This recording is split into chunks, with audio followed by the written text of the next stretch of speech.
Like sales is super critical, but marketing is what makes sales 10 times easier. How many businesses do you see of people that don't even believe in their own fucking product? That's the funny thing is like, if you hire a marketing company to save your business, like you don't believe in your own product because you can't close it.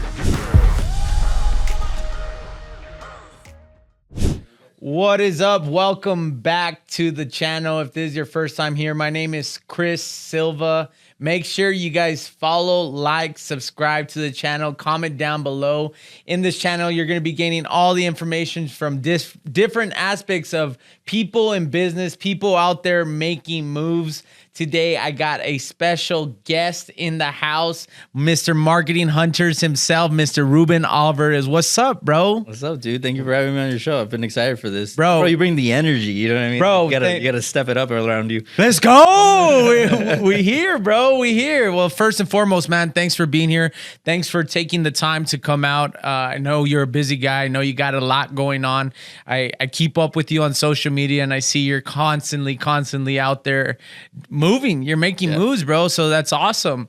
I was doing my research on you. It was kind of like I told you right now. We sat down before we jumped into this podcast and we chopped it up a little bit and what you're working on right now and everything that you're doing.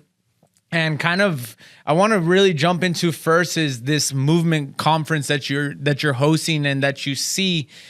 This year was your first year having that conference? Yeah. So real quick, it's Moment. And the reason I say Moment, that's the hardest part about this conference is people go to Movement because it makes sense. Whoa. It makes sense that it would be a movement, right? Or whatever. But the Moment is because it's the moment that sparks change in you. So that's the whole purpose of the conference is we want to spark that moment. We want people to go back and go, damn, I had my moment at the moment. You know what I mean? That's what caused the catalyst of all change. The Moment Conference. And it takes that one moment in your life that's going to change your whole... Yep, it's always one. Your life forever. Damn it, son. Well, I do apologize. I thought so the moment. So this was the first year you had that? The first year, yeah. Oh my goodness. So how was the turnout for that? So the difficult part was at the beginning, we wanted 500 people. Okay. And then I think 2 months prior, they're like, the capacity inside is actually not 500, it's 400. And we're like, okay, damn. So we got to downsize 100. We ended up registering because obviously, you know, like the whole Cardone thing. It's like you always got to account for like 10 times more because people won't show up. Plus, if you have more people show up, you can always account for that and you can find space for them. Absolutely. But the worst part is when people don't show up. Not over show up. It's always when they don't show up. So we registered about 420 people throughout the event. The peak was 375. Nice. And then dude, it was a great turnout. The room was packed based on the way that we were able to accommodate for it. And what's funny is that where we had it, the Starlight Event Center, and even here in El Paso, they're not used to conferences. So they're like, how many tables are you going to need? We're like, we don't need like, if anything, we just need like a few long tables for the front, and then the rest is just open seating. And they're like, what do you mean? And I was like chairs next to each other. And they're like, but why wouldn't you do tables? And I was like, because then we can't fit people. And they're like, but people are going to be cool with chairs? And I was like, yeah, that's a conference. That's a conference, bro. So, yeah, we had a lot of things like that. But, yeah, we packed out the room, and we only had, like 25% of the people. I think that's really, really good is 25% show rate because what I've seen and what I've read is typically like about 50% no-show rate. So is that more than what you expected? Oh, sorry, it wasn't 25% because that would have been 300. So it was probably like 5% no-show rate or something. Yeah, I was about to say, I think it's even more than, I think, what did you say, 475 registered? And 420 and then 425. Bro, that's phenomenal, bro. Yeah. Congratulations. So when you were coming up with this idea and this whole conference, like tell me the backstory behind this. I want to know what was your thought process and putting this all together. Well, one of the big things is always like branding, right? When it comes to branding, you don't get the immediate ROI, right? And then so like we've been looking a lot, and like it's like our ROO is another one, like return on opportunity, right? So we start looking at like how is it that we can establish our name in a community as fast as we can? And it's like if you really look at what no one's doing, it's like, well, it would be really cool to have a business conference here, but anytime that I said business conference, they're like, but they brought Gary Vee here and nobody went. And I was like, but nobody, like, how many people knew Gary Vee back then? You know, and they're like, oh, well, not that many. And I'm like, was it any other speakers but Gary Vee? And they're like, no. And I was like, was it just Gary Vee on the stage and that was it? And then he left? And they're like, yeah. I was like, that's not a conference. That's literally just a speaker. That's you saying, hey, pay me money to see this guy you haven't heard of, you know, like, and then everybody wonders why it fails. So we're like, no. What if we actually made this into like a party? What if we actually, you know, brought somebody that nobody's really heard of, but like that is kind of on the upcoming. And so we started taking all these things and we're like, I think we could do it. I think that we could actually hype people up enough. And what's funny is that we hyped up some of our speakers so much that people thought they were like been speaking for a long time. And so that's really what we're good at, is we're really good at making people want and desire something, which is the whole purpose of like branding and stuff, and making it something that you might have never heard of, but you're like, I need to be there. And so I think that's what really attributes to like our show up rate, is that we made people feel like this is something that had been done here before, that they've never heard of, that they missed out on last time. Hype. Oh, I think that's what a lot of people live their life off of, bro. Yeah. Is hype. They want the instant gratification. FOMO comes into FOMO comes into a play of fear of missing out. People will sit there and like, oh my gosh, well maybe I do got to go to this, and then everybody starts talking. And I think that's probably what makes you good at what you do, which is branding, marketing. Well, I love the psychological part of it too, right? Because it's like in the beginning. I sold my general admission ticket was $20 when it came out, right? Okay. And by the date that we were selling them, the day of, they were 120 or 140. I can't remember exactly what it was. We sold more $140 tickets than $20 tickets. I think we probably sold like 6 $20 tickets, and I think we probably ended up selling about like 200, 100 or tickets over $100. Why do you think that was?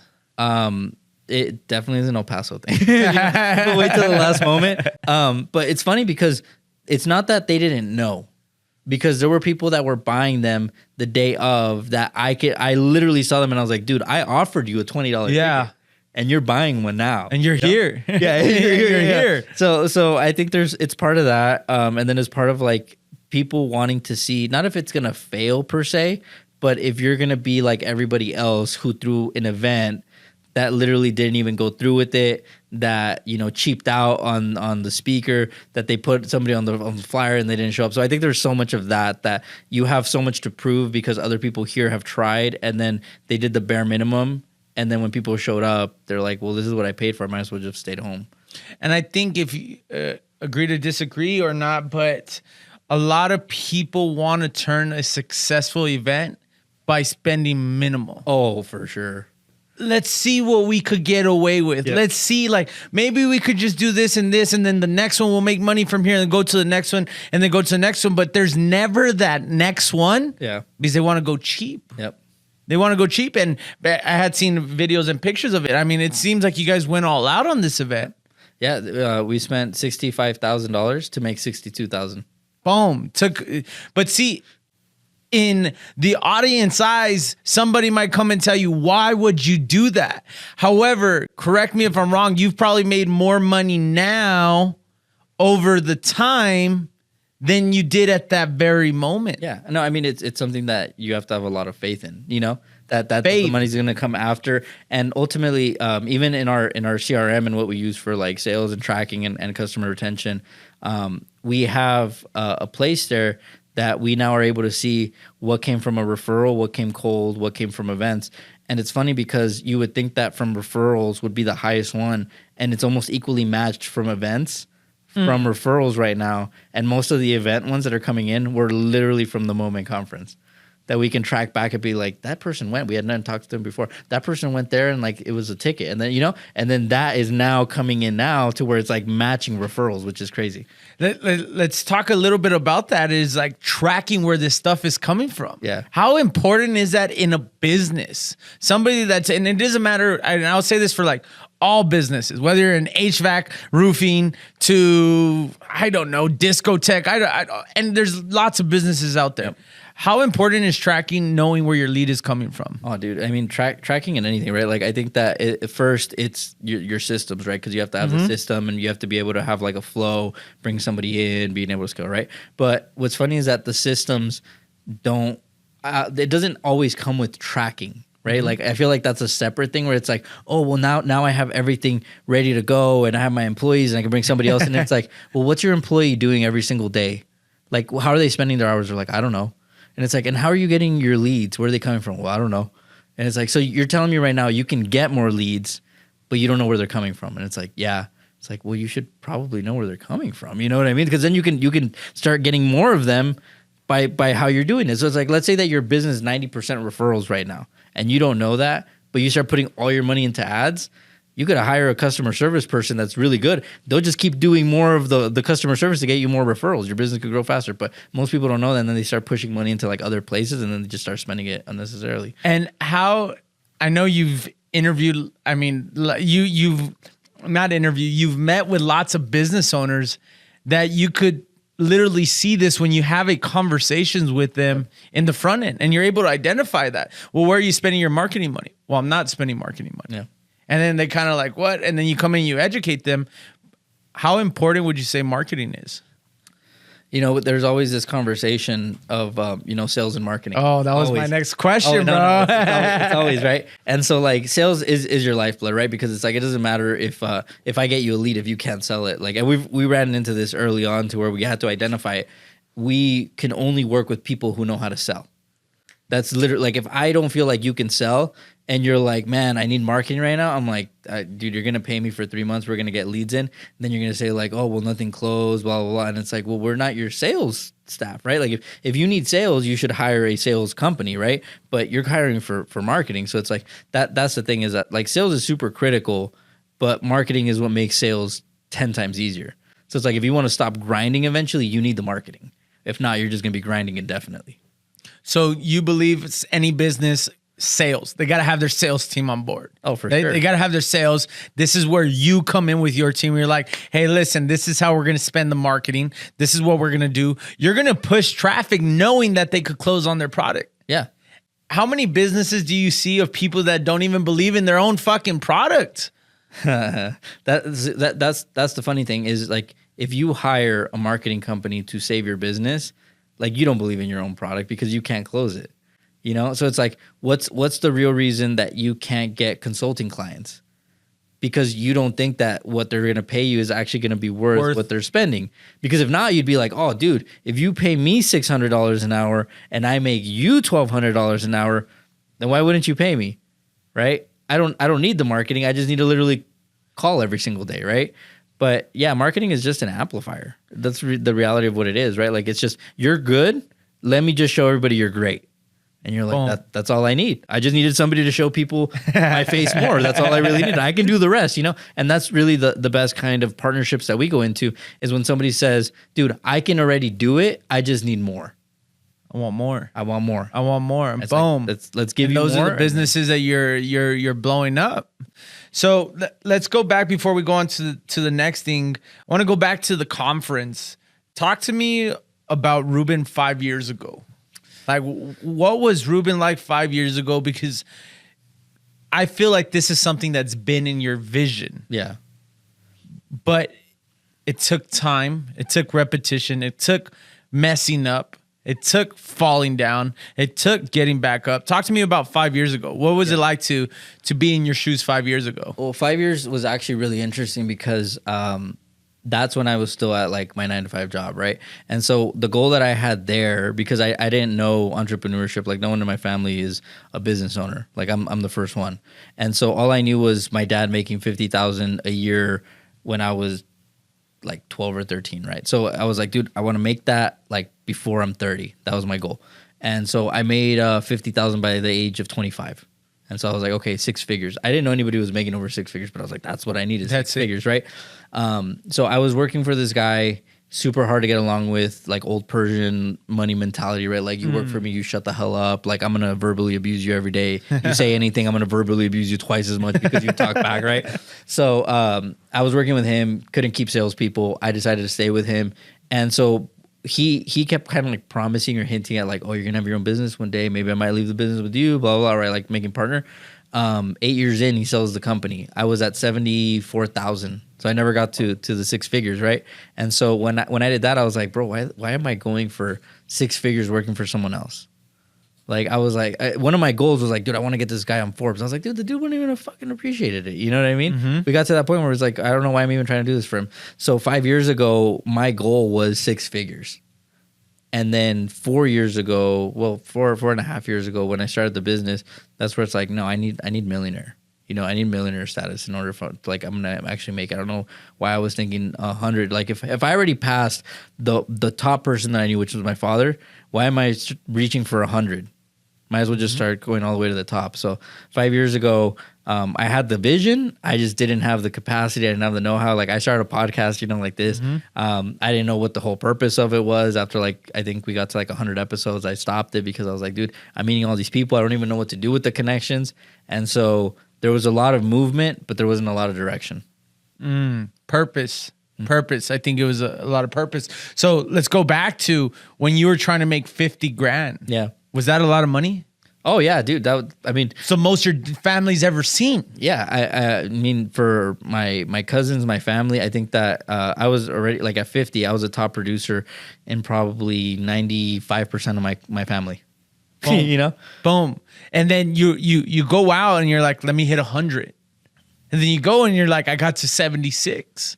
How do I do more? Yeah. And I think that's a problem with a lot of people is they're afraid to be the one.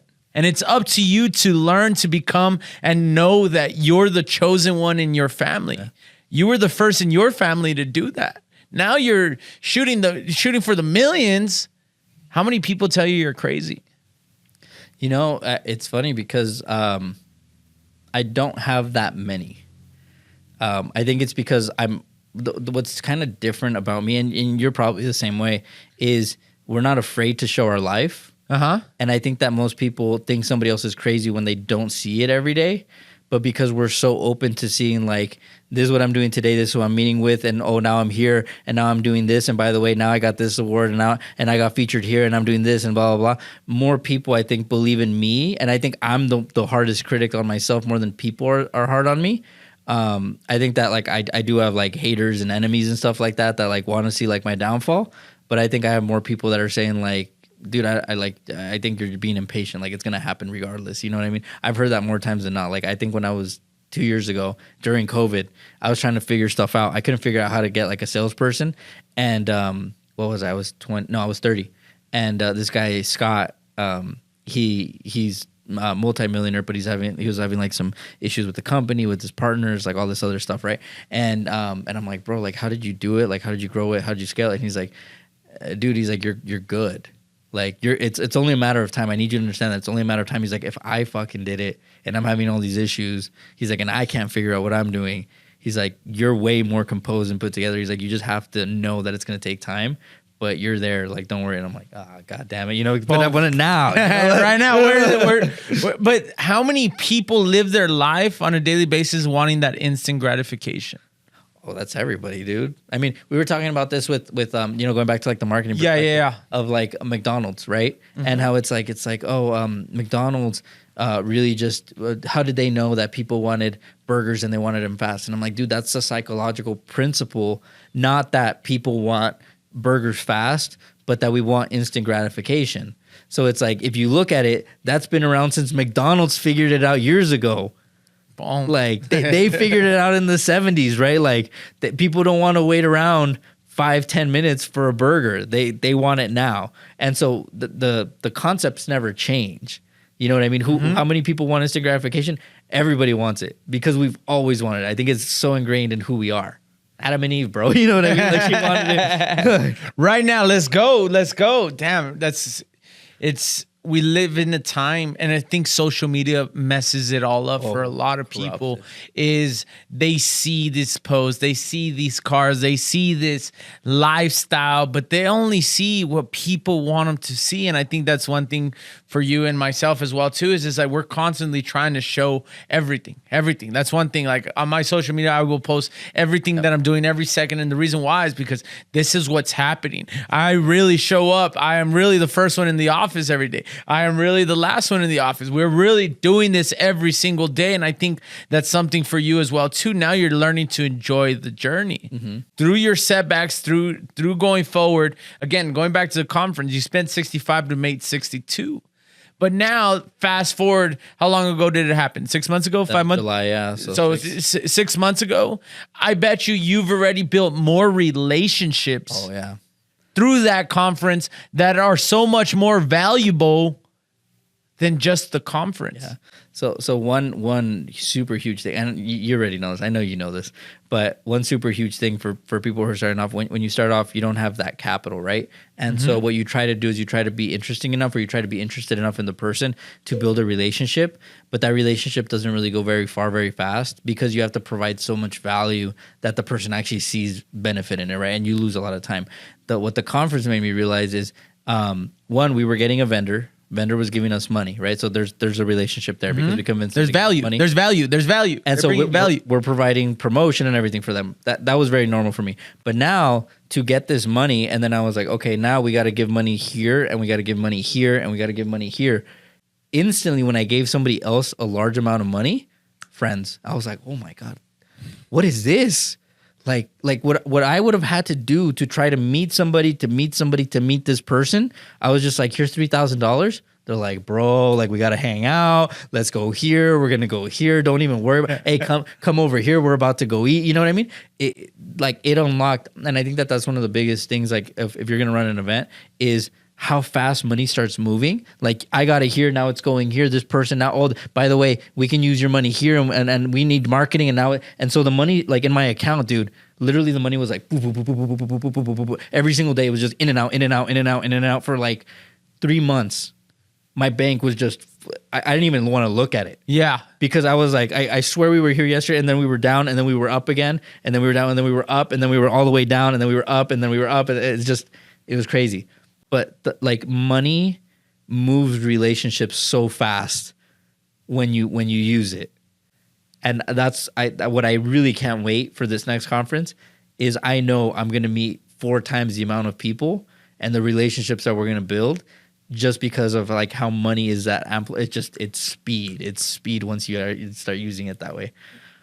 I love that you say that because I talk about this all the time is people are so afraid to invest in themselves and spend the money thinking, I'm not going to spend 10 grand. I'm not going to spend 15. I'm not going to spend 20, 30, 40, 50, 100. Whatever it is, not realizing how fast that's going to speed up the curve. Mm-hmm. It's a curve. Your life goes like this and it starts going like this, but you bring money and it's like, oh, you're folding time. Mm-hmm. Money is the tool that allows you to fold more time. Agree? Mm-hmm. Yeah. So let's go back to the conference 5 years ago. When did you start thinking about this? Like, I want to have this conference. Oh no, dude. So I thought about this like a year into starting the company, and we had the podcast and everything, and then we started saying like, oh man, it would be cool. Because I started the company in July. Or like 2 weeks prior to that, I went to a conference with Grant Cardone in Scottsdale, Arizona. Or no, not Scottsdale, Glendale. And this dude named Joel was throwing it. And then one of the speakers, his name was DJ Thielen, and he had a story very similar to mine with his father, right? Growing up, absent type of thing. So I connected with him. We became buddies. Like 2 days after the conference, DJ calls me. He's friends with Elena Cardone's best friend back then, which is Bobby. She was one of our speakers. Super amazing. Like I love her so much because she could be very snobby based on like her status. The most down to earth, like wonderful human being like that I've ever met. So DJ says, hey, I'm with Bobby. Elena's still here and they need a videographer. There's no one around. Do you want to do it? And I had just started my marketing company, right? And I had one camera and I was like, are they going to need like two, or is it just cool if we do one? And they're like, no, they're going to need 2. And I was like, yeah, fuck it, we'll do it. Yeah, we had to be there at 10:30 to LA. Right? Mm-hmm. At 10 a.m., we were in LA at a Best Buy, literally waiting in line for them to open the doors so we could buy a camera. Oh. And so we're buying the second camera. We get out. It's like 10:15. We get there. They're late. I was like, whatever, cool. We have the camera, right? Dude, I didn't even know where we were at. He's like, oh, yeah, we're going to this person's house, blah, blah, blah. The person ended up being Marisol Nichols from Riverdale, the famous actress. Okay. We were in her house with her family, with her kids, just chilling there like, the hell, who is this, you know? And then they kept saying Riverdale, and I was like, is this lady famous? We go after her, and I was like, oh my God, this lady's super famous. Like, I can't believe we were just in her house, like in her actual house. With her family, her kids running around, everything. Not only that, Elena Cardone, we got to spend like 3 hours with her And it was just nuts. Like we went from like doing nothing, being fanboys of the Cardones, hanging out with Elena. Let's talk about the moment where you're going to get this camera, because I think this is like a big part that a lot of people don't realize. Where were you financially? How was your situation at that time? Was it already accounted for? Like, oh, I'm going to buy a camera, or was it, I either have to do this now or I have to wait? Like, what was that moment like to make that decision? I mean, it's always risk. There's fun stories in this that I think that the more naive and stupider you are, the farther you'll get along, because you don't have those limitations. So when I was starting my business, I had a business coach. He's like, hey, if you start the business, you can write off my expense and then you'll get blah, blah, blah, right? So I was like, all right, cool. I started a business and I call Amex and I was like, hey, I'm starting a business and I need a card. And they lied to me on the phone because they told me it was a business card and it wasn't. It was actually attached to my social security. I didn't know that till way later on, like 2 years down the line. So, and then they're like, how much are you planning on making? I was like, oh yeah, within, and we didn't have any revenue, bro. No revenue. Betting on yourself. But I was like, I think we'll do 100,000 in 9 months. And they're like, okay, $30,000 credit limit. Boom. Just like that. Just like that. Just by calling and just being naive. Again, just being stupid and being like, yeah, 100,000. Like if I was realistic, I'd have been like, I don't know. Like if we do 3,000 a month, it's like 36,000 a year, right? So I was like 9 months, 100,000, we can do it, Boom. They gave me the credit card. And so I had I had 2 clients. We were doing 2,000 a month and the camera was going to be 1,500. And I was like, dude, we'll buy it and we'll return it. Cause that was my plan, right? Buy it, return it. You get to Best Buy and they're like, if you return it, it's going to be a 35% restock fee. And I was like, bro, that's like literally almost half. We might as well just stay with the camera. I didn't know that until about 10:10 when we were there. And I'm like stressing out. I'm like, I didn't know this. Now I'm like stressing out because I'm like, dude, I just paid $1,500 for a camera that I thought we were going to return that I now have to keep. I'm like, we better get a client out of this. Survival mode at that point. Bro, you got to do it. You know what I mean? You're in California. Oh, no, Arizona, right? No, this was in California. We're in Southern California to LA. They're waiting for you at the house. You don't even know where you're going. Boom. Let's do it. Let's run it. Swipe. You bet on yourself, though, at that point. You're like, I'm going to figure this out. Yeah. I'm going to figure this out. And I think that's so important for a lot of people to understand, because they think this like, oh, you got lucky. Oh, you got a new camera. Oh, you did this. Bro, there is risk involved every single day. But it's up to you to deliver for you. Yeah. And that's what you did. So you show up, tell me when you're there. Like, okay, so you're sitting there, to walk me through that, bro. Yeah. So we're there and we're like setting up and they're taking forever, dude. And like, again, we had just transition, and I was with my friend Joseph, who was like helping with the camera work and stuff, but this dude was still working 9 to 5. He took the day off, right? I think no, I wasn't working anymore, so I was there, and then he took the day off. And this dude was into the Cardones and stuff, and he couldn't believe, like, he was freaking out. He's like, are we really fucking here right now? And I'm like, yeah, dude, we're really here right now. Like, this is insane. And then Marisol's taking forever to get ready, and then Elena's like taking calls and stuff. So we're just there, and we're like twiddling our thumbs, and we're like, dude, what do we do? You know what I mean? Like this is the first time that we're around like big people, So we're just there, and it was like really awkward, just because we were there waiting probably for like an hour for them just to get ready, and then we recorded with them, and we shook hands, said hi, like. And like to this day, Elena follows me. You know what I mean? Boom. The relationship. But think about where Elena was at that time of her career, where she like just everything, where getting a videographer probably wasn't just as simple. Yeah. Well, this was like, they hadn't even launched 10X Ladies. I don't know if you remember that movement that they had. Yeah. This was like prior to that. You know what I mean? So like she was barely making her career back then. She was barely making her career. Think about the value that you had at that point. And I always talk about this. Value for value. People always want to come in and take. Well, what can you do for me? Well, what can you do for me? How much are you going to pay me? How much are you going to do this? For you, is that I'm going to go buy this $1,500 camera. I'm going to show up. I'm going to do whatever it takes. Yep. And look at that relationship. I guarantee you, there's something that you need to outreach. Have you talked to her since then? Yeah, no. And we've I forgot what we did, but there was another event that we were at that basically we caught up again. And then she's like, oh yeah, you helped us with that. And I was like, yeah, that was That was me. Now look at what I'm doing. Look at what we're doing. We're changing the world. You're gonna come help me change the world or what? Yeah. And I love what they're doing, bro. I think their movement, and I think especially with the lady stuff, is like, I think it's so hard for a female to get started, and that's what me and Erica are trying to start that movement as well too. 1% Better Everyday Women. Yeah. And because it's hard. It's hard. It's just hard to get started in business. Yep. But for a woman, I think that's hard as well too. It's a lot harder because they're getting a lot more no's. However, when they did the 10X Ladies movement, I think that was so genius because now it gives a platform for women to go on and work with each other. Yeah. I don't know if you saw, now they're doing 10X Kids too. Yeah. Like, we're gonna change the world, bro. Yeah. And I think that's so awesome because a lot of people don't realize like the society that we live in today, how corrupt our government, our system, our schools, our colleges. Me and Drew were just talking about this on the way over here about college, and it's just, to me, and I don't know what your beliefs are on that, but like how corrupt the government is. Yeah. What are your takes on that? College, school, and all that good stuff. Well, it's one of those things where it's like, I've always been one of those people that if I'm not going to do something about it, usually I just don't talk about it, right? But I think that there is something that will be done pretty soon, like as a society, right?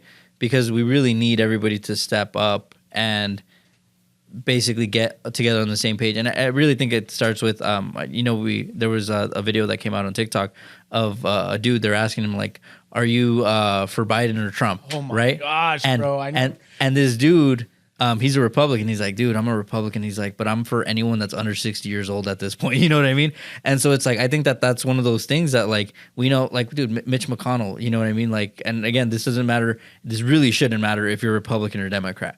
The dude is falling asleep and he's literally getting like, what's it called? I think they said he had like a mini stroke.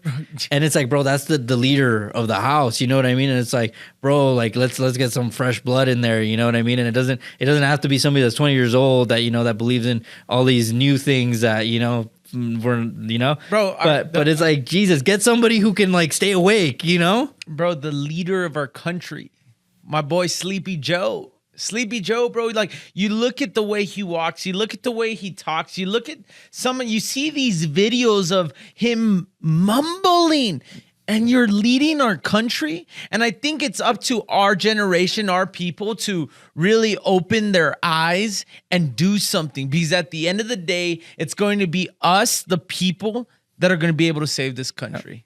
It's going to be us. Yep. It's going to be us, the people, that are going to save this country, and we got to do something fast. Yeah. And so kind of win, bro. Politics for me, I'm very interested in. Yeah. Because I almost wish that we could have, like, and I know that this is an unpopular opinion, right? But I know that Obama screwed over the economy. But what he did for us as a nation to bring us together is, I wish we had another leader that could bring us together as a nation. Unity. And right now, what they are doing is the separation. And you see it every single day. Like I was reading an article about I don't know if you heard not the article, but what's his name? Alex. What's his name? They just unbanned him from Twitter, from X. Oh, okay. I don't know his name though. Alex something, Elon, Andrew Tate, yeah. Vivek went on there, Patrick Bet-David. I was just listening to that podcast, and like for these guys, like some of the biggest guys out there, openly talking about the separation that they're causing for us. Did you see like what they did at the Capitol building January 6th? Yeah. Are you familiar with? Yeah. They just released all the tapes on that, bro. From all the cameras, they just released that. And you see how plotted this is. Trump was having a rally. He tells the people, let's peacefully walk over to the Capitol building. They peacefully walk over to the Capitol building. they peacefully walk over to the Capitol building, and then all of a sudden they say that they intruded they went in and took down the building. Bro, that's our Capitol building. How did they get inside that building? Yeah. You have the cops standing outside. You have law enforcement just allowing it to happen. You are not going to tell me that wasn't rigged. You're not going to tell me that wasn't set up. We live in some crazy times. Oh yeah. But let's go back to the event, bro. So Elena Cardone. Yes. When did that vision come? Like, this is what I want to do. I want to do. Okay, I yeah. want to do this. So- when did you have the moment? So that was the first part of it, right? Where Okay. It's like we started going fast, and then Joel, because of DJ again, reached out to us and said, "Hey, we're having a second." He called his Impact Players, but they're having the second Impact Players tour, and Ed Milet was going to be the main speaker to that one. They're like, "Can you do our marketing?" So, dude, we were like entrenched in the marketing and the when it came to like the organization, we met with Ed Milet, we met with like Tim Story. I don't know if you know him, but like we became really good friends with Tim. And so when we started seeing this, like we kind of already knew the ins and outs of like promotion. We knew the ins and outs of like what people really want to see, who sells tickets. Because Ed Milet was a strong speaker, but Cardone sold tickets on his own. Whereas Milet, you would have to reach out to like WFG, and then the WFG people were the ones that were buying tickets without really much, but everybody else needed convincing. So we're like, okay, there's different parts to this, right? So when we moved from California to Arizona in at the end of 2019, that year I was like, dude, we should do something. But then obviously COVID hit. So when we moved over here to El Paso, we were throwing small events, and then we kept saying like, dude, we should do a conference. We should do a conference, because it had already been in like our heart and our head because we had done these events. And so I think that it's been about like 3 years that we've been talking about this over and over and over again, that we should do a conference. And then also we should try to get these connections with people that are like at the top that would allow us to kind of like maybe ride their coattails. When was that pivotal moment? Like, we need to apply action. Like, we're going to do this. Well, it's because you said during COVID, you had the idea, Yeah. like, you're like, we're going to do this. But when was it like, we're running this? Let's go. Oh man, that's a hard one. Because we had done small events, and I think I'm gonna have to get back to you on that one, because I don't remember the exact moment that we were. But what I do know about me is that it's always a thing about frustration more than anything. So if I'm like, dude, let's go look at apartments, and there's one that I want, and then it's like, well, maybe we can find somebody to come into the apartment with us, or maybe we can keep looking for other apartments that are kind of like this one but might be cheaper. If I go look at 7 different apartments and none of them come close to this one, I'm like, let's just get this stupid apartment. You know what I mean? Like, Yeah. I'm so tired of looking at all these other apartments that don't come close. So I think that I got to a certain point where it's like we're running all these events. I think we ran like 3 or 4 smaller events, and I was like, why are we still doing these stupid ones? Yeah. Why don't we just do the big event, And I think it was something like that where I was just like, dude, let's just go all in. Like, I don't care, Took the leap of faith. And I think you said something right there. Like, I don't care. Not that you don't care because what's going to happen, but you knew where you were going. What is the vision for the conference? Like, when do you stop? Where do you want to take this? Yeah. Where do you see it going? Yeah, so the hard thing here, which is funny because like I don't really see this in like Utah or anywhere else, but the hard thing here is that we notice that people are starting to try to imitate and kind of copy what we're doing, and so I don't know if you know like Jordan Peterson, they're bringing him here in March. Now right? I do. Yeah. Now you know. Yeah. Now I do. But so they're bringing him in March, which is El Paso Live, or Destination El Paso, right? And what's funny is that we did our conference the first time at the Starlight Event Center. And nobody's ever, like, again, since Gary Vee, the people haven't tried to do these types of events, right? But we did at the Starlight Event Center. Destination El Paso is the convention center. Okay. So they were trying to get our business to bring it over there. And so what's really funny about them bringing him here is that we're doing this event with a lot of speakers, which is a full day event, right? They're already paying for the fee for him to come here. We never got a message, even though they're trying to get our business, to say, why don't we do this event together and bring more people? Because the whole point of them is to get people from out of town to come visit, right? Mm-hmm. The first time that we ran the event, they never said, and they knew about the event, hey, why don't we try to get together to get more hotel rooms, and we can help you guys promote this so that way we bring more people to El Paso. And so the hard part of like saying like we're going to scale this and grow it is that we already feel that there's a lot of people who are going to try to copy and imitate this, to where we might grow it to maybe 1,000 or 2,000 people. But then once the competition gets really high, what's the purpose of continuing for us to do this if you're going to have, government entities that are going to come in and basically just use their pockets to bring people on their own, Yeah. So I think we might have like a year or two left of this, just depending on how it goes. But that is one of those things that's like really irritating about the city, is that we really don't see a want for them to try to collaborate on doing something like this on a larger scale, but instead of kind of them doing them on their own. Does that thrive you to want to do more? Like, does that irk you?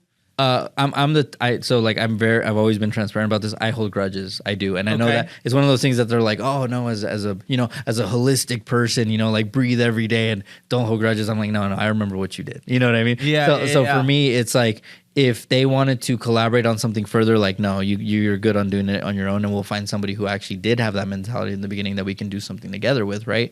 And so we get along with like a lot of like the cities, like the city of Socorro. They're very good friends of ours. We would love to do stuff with them, but it's one of those things that definitely does make us want to do more. But it's not going to be one of those things where we're going to like collaborate with you in the future, because like you took a very, very direct approach to let us know that you can do it on your own.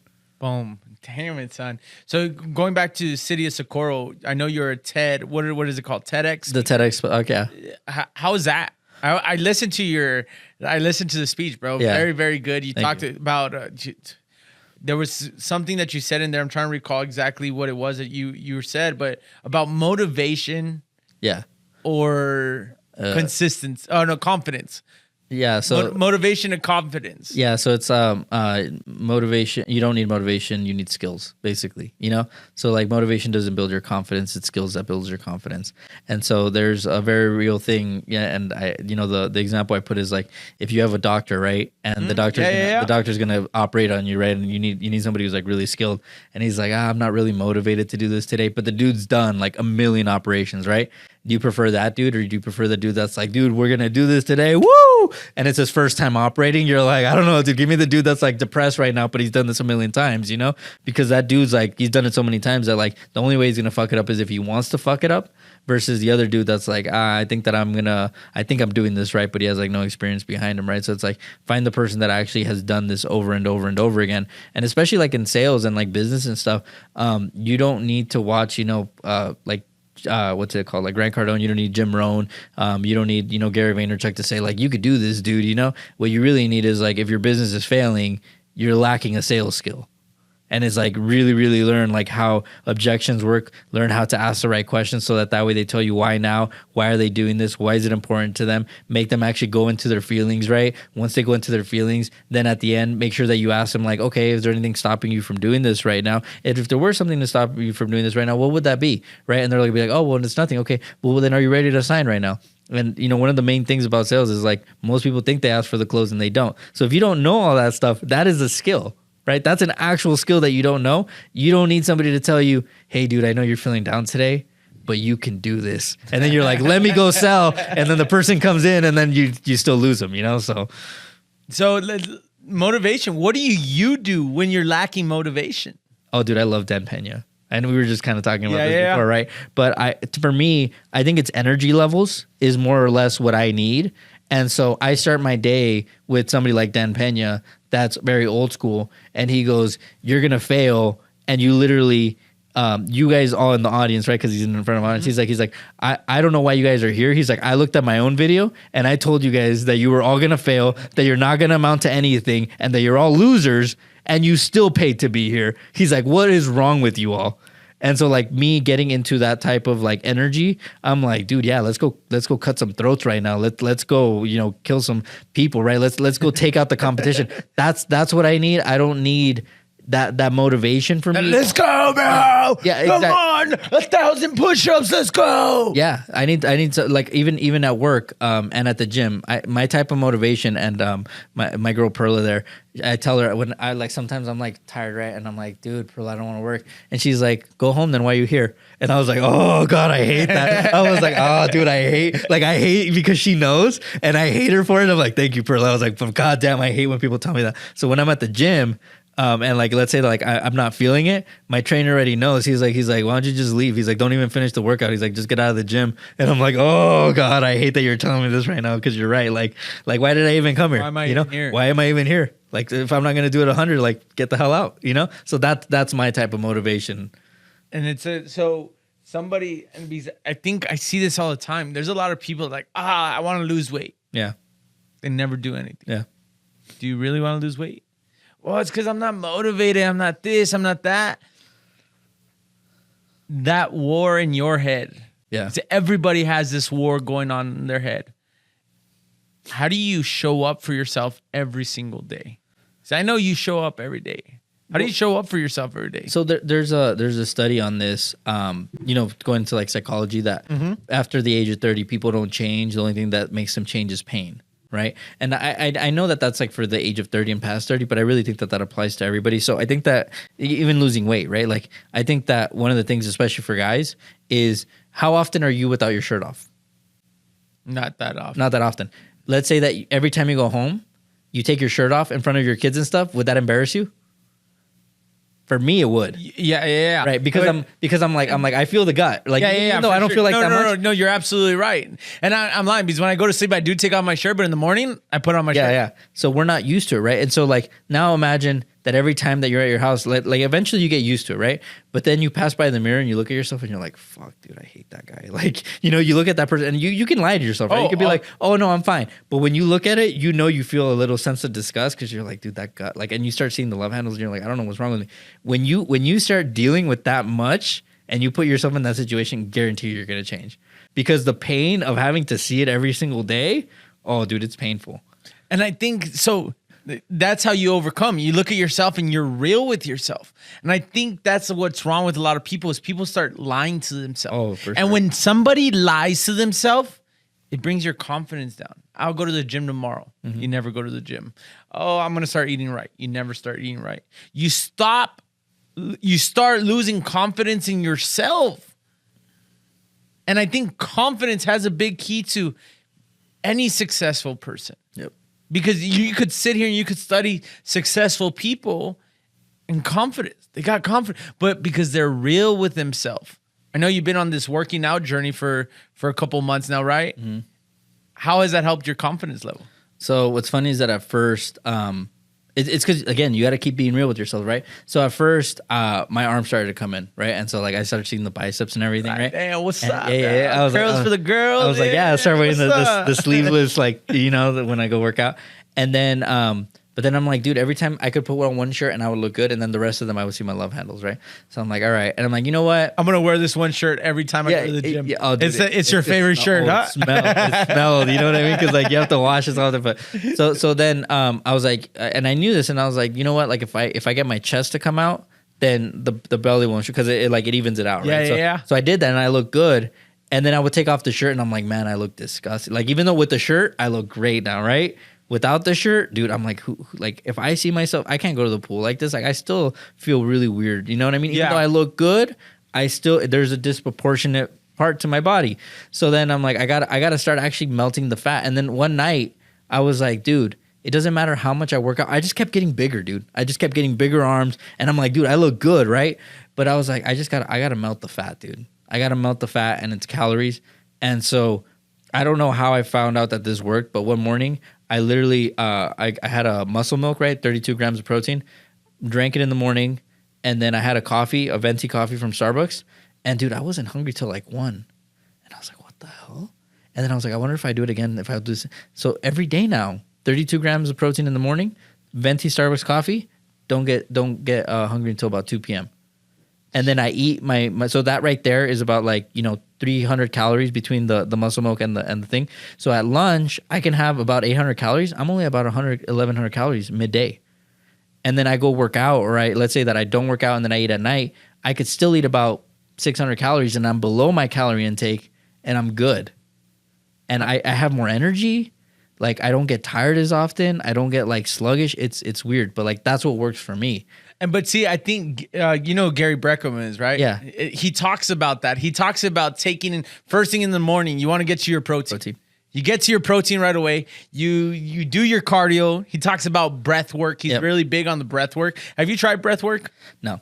Bro, I've done it a couple of times and I'm like, wow, it is amazing.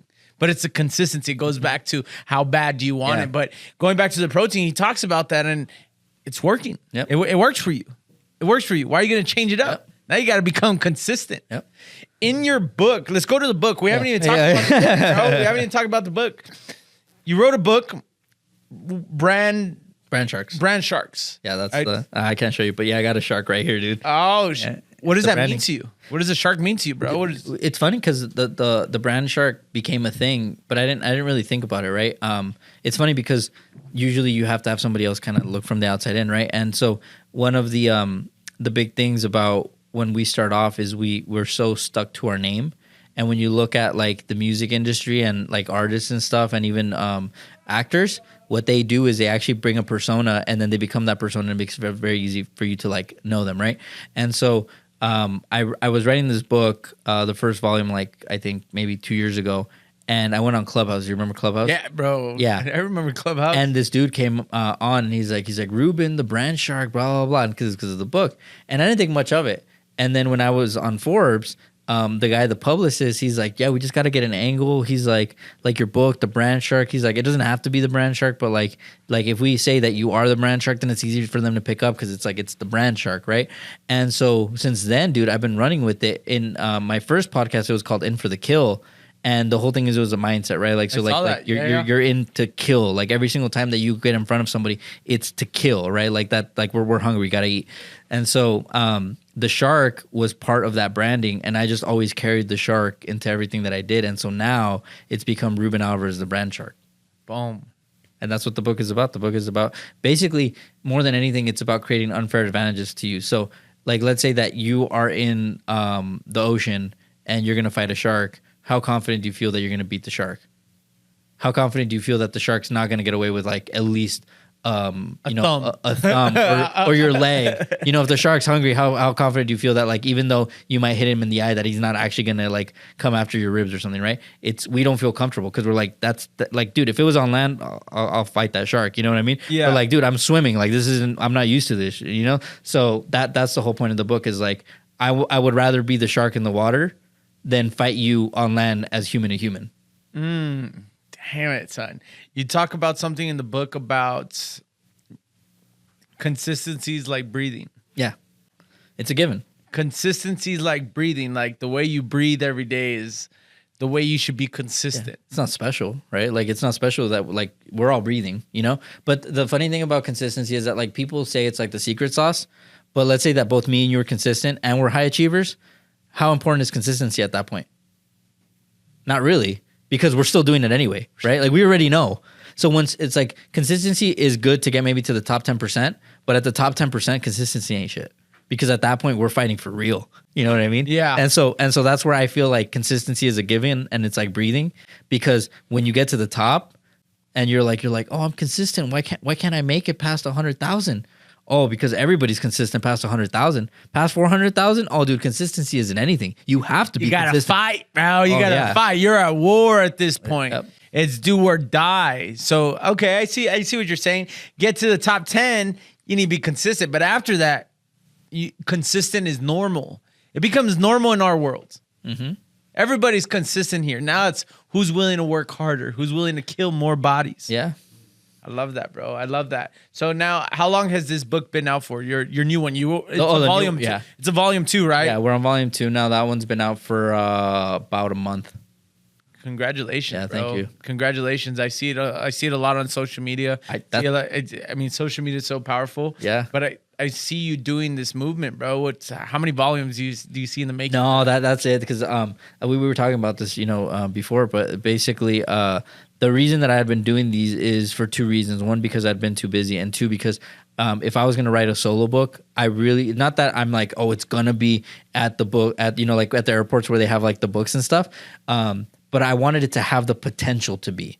And I feel like Brand Sharks, because it is a collab project, it doesn't have that potential because it's not a New York bestseller, right? A New York bestseller is usually by one person. So I've been holding off on what my solo book was because I didn't have the title, because I know that the title is what sells it. 10x rule, right? You have Mel Robbins that, what was it, like the 5-second rule, right? So it has to be sticky, and I just couldn't come up with like what is that sticky title that will make people pick this up and want to read it. And I'm not going to tell you what the title is because I love the title and I'm not going to give it away. The sticky title, bro. No. What's the sticky title? Yeah, right? When you pick up the book, it's like sticky. Yeah, no, gross. New York's bestseller right there, bro. The sticky title.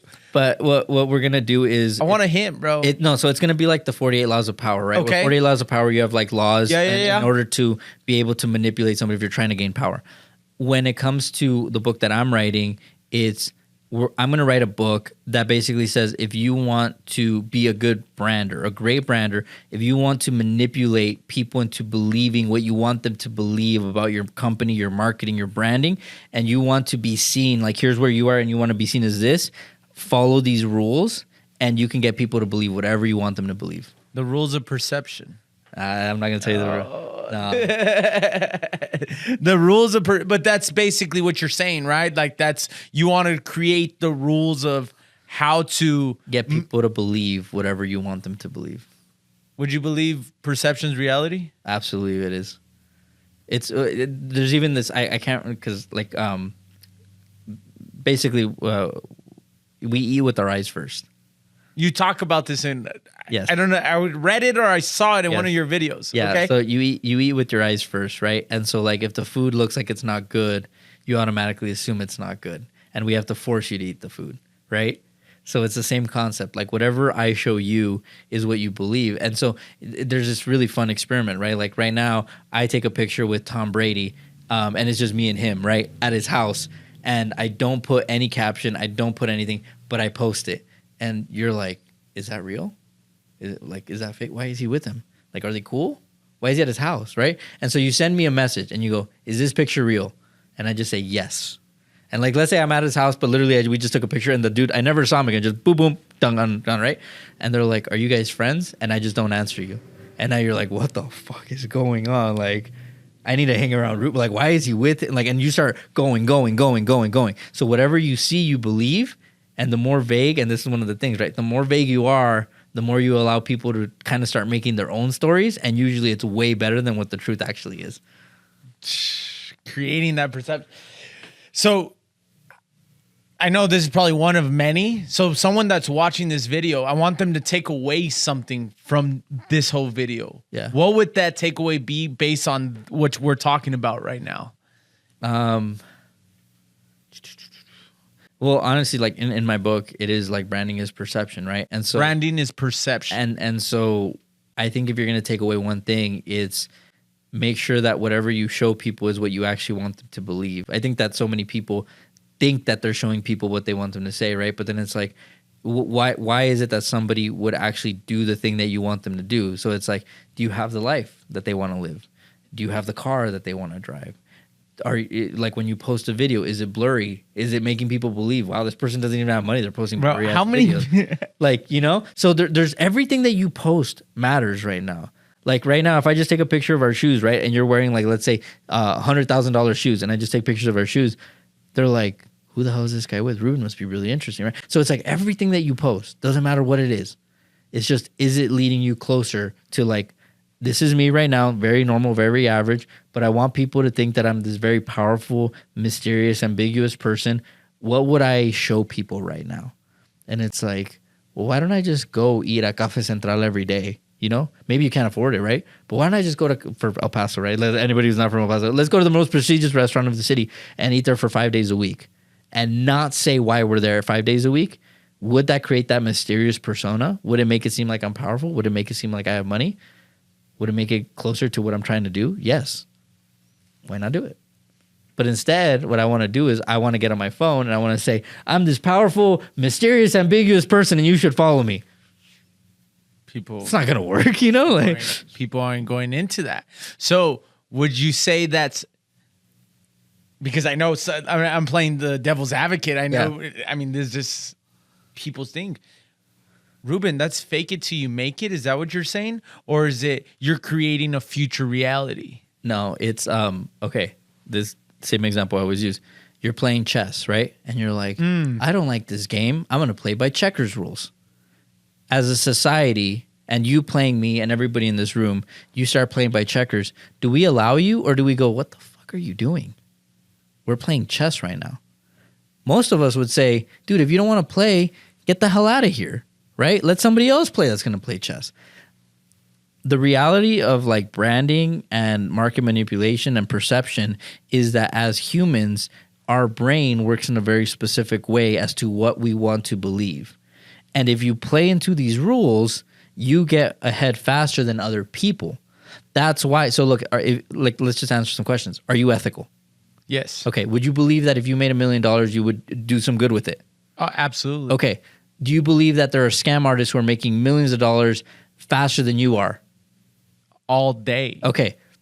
Do you believe that if you use these principles of fake it till you make it, or whatever people want to call it, but if you played the game of chess by its rules, that you would make just as much, if more, than those people, and you could potentially take some money away from them? 1,000%. So would it not be better in your hands than in theirs? 1,000%. So it doesn't matter if it's fake it or you make it. What matters is that they're actually willing to play the game. They're scamming people. You won't play the game, and you're actually letting people get scammed. You're letting people get scammed. And I think that's one of the biggest things that people don't realize. And they allow these people, knowing that they either have a better product, they have better ethics, they have better, but they're not willing to do what it takes. They're not willing to play the game. They're worried about, what is the word called? Allodoxophobia. Brad Lee talked about that word in the event. People care too much of what other people think. Yep. We live in a time where people are scared of being judged, but not realizing, are these people going to pay my bills? Yep. Are these people going to take care of my family? People need to learn to stop caring what other people think and go after whatever the fuck it is that they want. Yep.